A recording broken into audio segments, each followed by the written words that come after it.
স্ত্রীর সুবিধার্থে নিজের পদের অপব্যবহার করার অভিযোগে নেপালের শ্রম কর্মসংস্থান ও সামাজিক নিরাপত্তা মন্ত্রী দীপকুমার শাহকে বরখাস্ত করেছেন দেশটির প্রধানমন্ত্রী বালেন্দ্র শাহ। দায়িত্ব গ্রহণের মাত্র ১৫ দিনের মাথায় বৃহস্পতিবার তাকে এ পদ থেকে অব্যাহতি দেওয়া হয়। দেশটির প্রধানমন্ত্রী সচিব জানিয়েছে, ক্ষমতাসীন রাষ্ট্রীয় স্বতন্ত্র পার্টি আরএসপি সুপারিশের ভিত্তিতে মন্ত্রী দীপকুমার শাহকে বরখাস্ত করা হয়েছে। স্বাস্থ্য বীমা বোর্ডে মেয়াদ শেষ হওয়ার পর স্ত্রীকে পুনরায় নিয়োগের ক্ষেত্রে পদের মর্যাদার অপব্যবহার করায় আরএসপি সভাপতি রবি লামিছানে এই ব্যবস্থা নেওয়ার সুপারিশ করেছিলেন।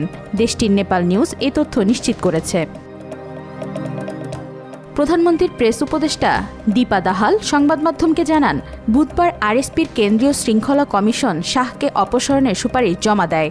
বর্তমানে শ্রম মন্ত্রণালয়ের দায়িত্ব প্রধানমন্ত্রী নিজেই গ্রহণ করেছেন।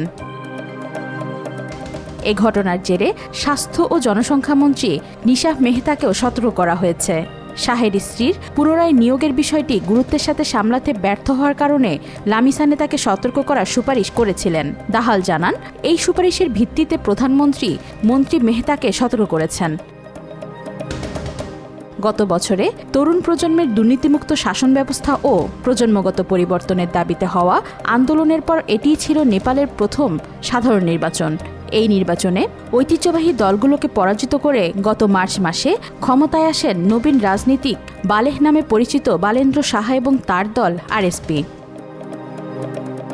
ওয়াহিদা পারভিন ঈশিতা, আজকাল।